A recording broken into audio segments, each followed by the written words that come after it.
What's up, sons of bitches and Jessica? Here we are again with this overcomplicated bullshit. The Cosmic Blueprint, the podcast where we pretend we can read the universe like IKEA instructions, but with fewer missing screws. Today, we're diving into motherfucking numerology. Not just numbers, but those magical digits you swear don't matter until your ex texts you on a Mercury retrograde, that bitch. Joining me today are my fellow cosmic co-pilots, Joey and Jessica. Welcome to the chaos, you two. Thanks, Jason. I'm thrilled to be here, decoding humanity like it's Sudoku, which I've never been good at in the first place. I mean, where do you put the 8 and shit? Anyway, numerology is basically a cosmic excuse for why you can't commit to leg day or why you accidentally date the same toxic type over and over again. Yes, Jason, I am referring to myself on that one, thanks. Exactly. It's not just about who you are, it's about how you annoy everyone else, Jason. Numerology helps with everything: career choices, relationships, and even whether or not you should ghost someone after 3 dates, fucking stalker. Perfect. And when it comes to modern numerology, there's one guy who really stole the spotlight: Gary Grinberg, aka GG33, aka the godfather of numerology. I love the guy, and he's a genius and cool as hell, but tonight he might be the butt of our jokes. We'll see. I mean, he's made more predictions than your aunt with too much wine and a deck of tarot cards. Billionaires, athletes, even people who believe horoscopes in magazines actually pay this guy a shit ton of money, but it is well worth it. Yeah, he knows his shit, that's for sure. Gary's the type of guy who saw 9/11 and went, "Oh, the Twin Towers were in 11. This is my brand now." He even predicted Andrew Tate's rise to fame, which I guess makes him responsible for 87% of Twitter arguments in 2022. Thanks, Gary.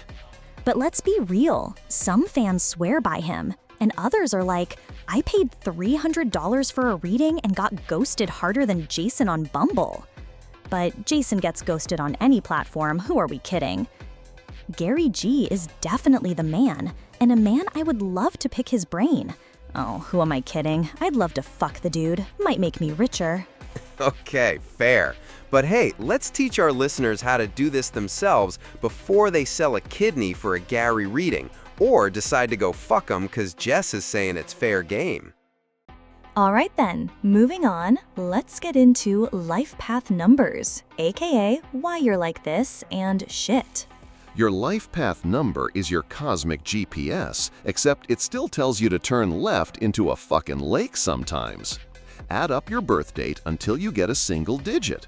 If you end up with 11, 22, or 33, congrats, you're fucking special, and you've unlocked the DLC. Special is right. Here's just an example. April 10, 1970. That equals 1984. Add those digits, you get 22. Boom, master number. Don't reduce it further or you basically downgrade yourself from Hogwarts to night school at the YMCA. And 22 isn't a bad number to have, let me tell ya. Okay, let's review each number. Good idea, Jay. Let's go. All right, the 1, the leader. The kid who volunteers for the group project and then complains that everyone else isn't pulling their weight. And 2, the diplomat. Sweet, sensitive, and cries when Netflix asks, "Are you still watching?" 3, the creative. Owns 5 journals, writes in none. Talks like their life is a TikTok. Then there's 4, the planner. Would marry their spreadsheet if it had health insurance. And 5, the adventurer. Has commitment issues with everything except airline miles. Kind of like every guy I've ever dated. Oh shit, that's a ton of guys right there. Shut up, Jay. No, it's not. But if it was, then I believe it's the exact opposite of you, right? Anyway, on to number 6, the supporter. Walks into a party and ends up holding someone's baby they don't know. Damn, fuck, she's right. Oh well. Number 7, the thinker. Stares into space for 3 hours and calls it research. Number 8. The pragmatist. Obsessed with success. Would negotiate with a vending machine if it meant profit. These are your rich dudes and the elites, in other words. Fuckers. Moving on. Number 9. The humanitarian. Wants to save the world but can't keep their Wi-Fi connected. Let's not forget about the master numbers, something Jay will never know anything about. Wasn't your total 34, so life path 7? I mean, 1 off a 33, that's gotta suck. But anyway, number 11, the intuitive. The barista spelled my name wrong. That's clearly a sign from the universe. Damn, Jay, she's on one today, bro. Let's look at 22, the master builder. Thinks DIY means building the Great Wall in their backyard. And of course 33, apparently Jason is 1 off on this number. This is the master teacher.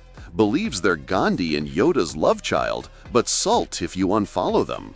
Exactly. Master numbers aren't better, they're just more high maintenance, like the VIP section of Destiny. Says Mr. 34. Now that we made it through the life path numbers, let's take a look at the 2025 forecast. Time to buckle up, bitches. So 2025 is a 9 universal year.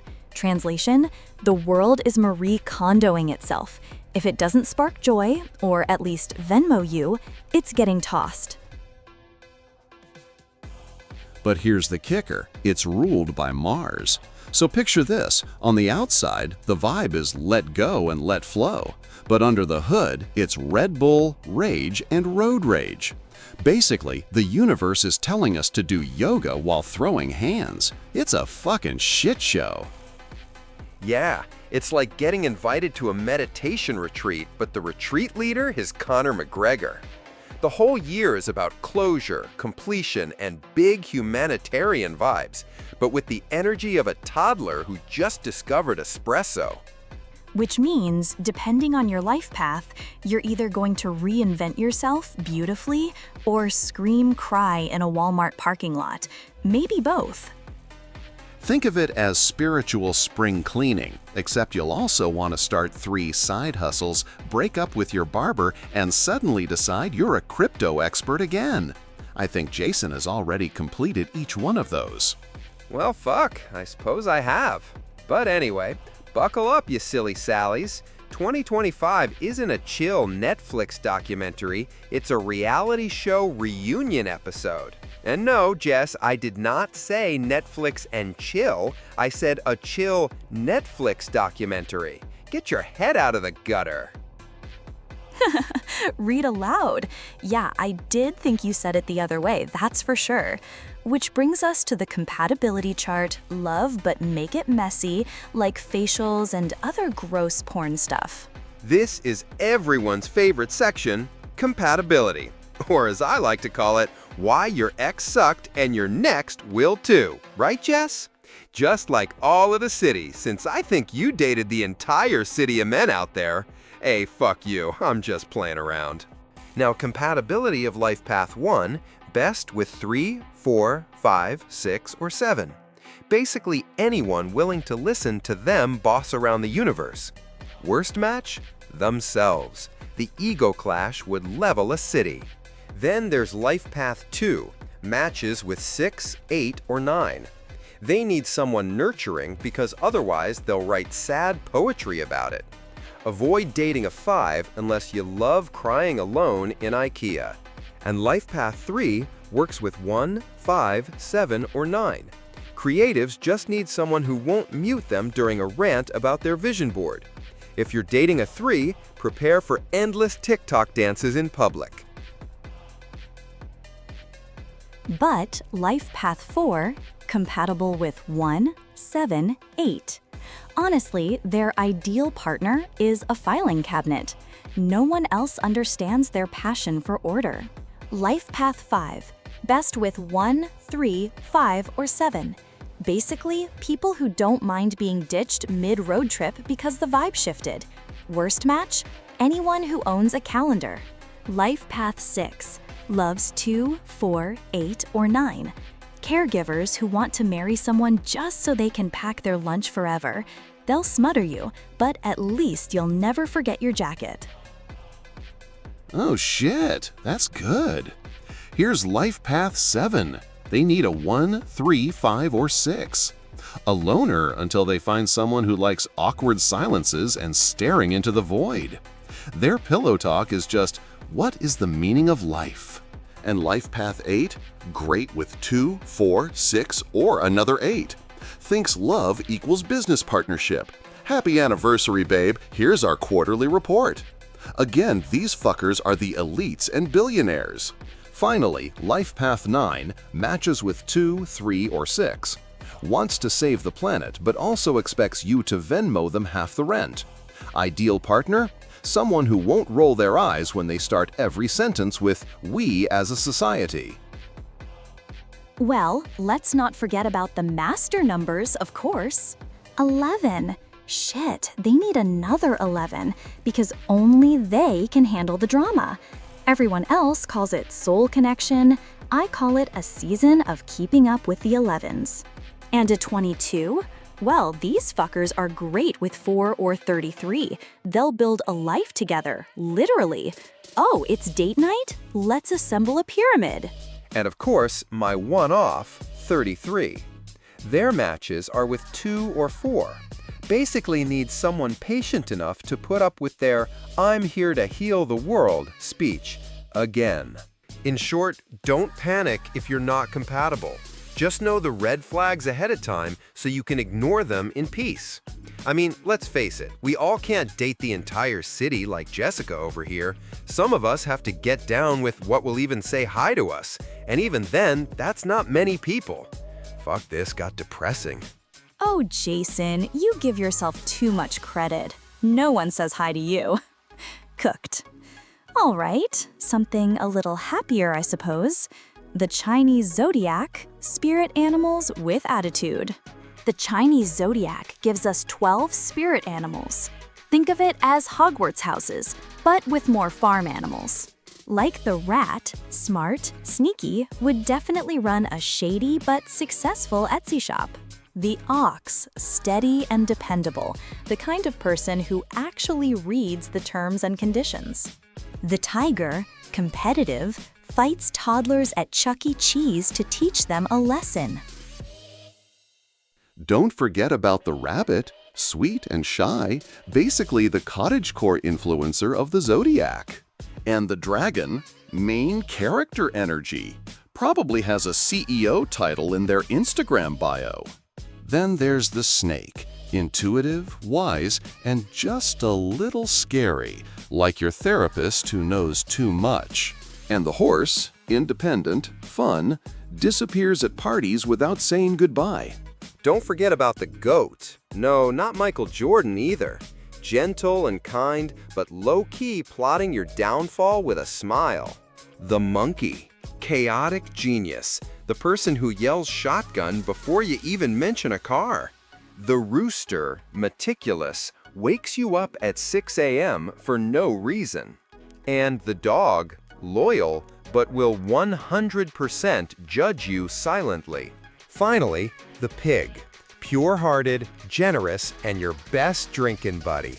And 2025 is the year of the fucking snake, which means wisdom, intuition, and stalking your ex's Venmo activity for closure. So, to wrap this up, 2025 is cosmic therapy, numbers, animals, and vibes. Hope you all enjoyed the show and maybe even learned a little something more than how many guys Jess has dated. Let's face it, the bottom line? Numerology gives you an excuse for your behavior. Sorry I ghosted you, it's just my life path 5 energy.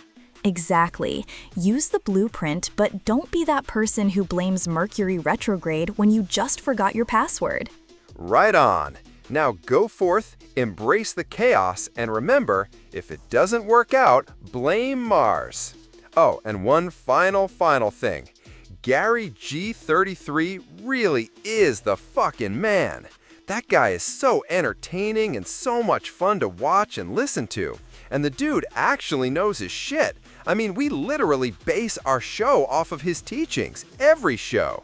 So, here's to GG33. You the man, keep on keeping on, brother.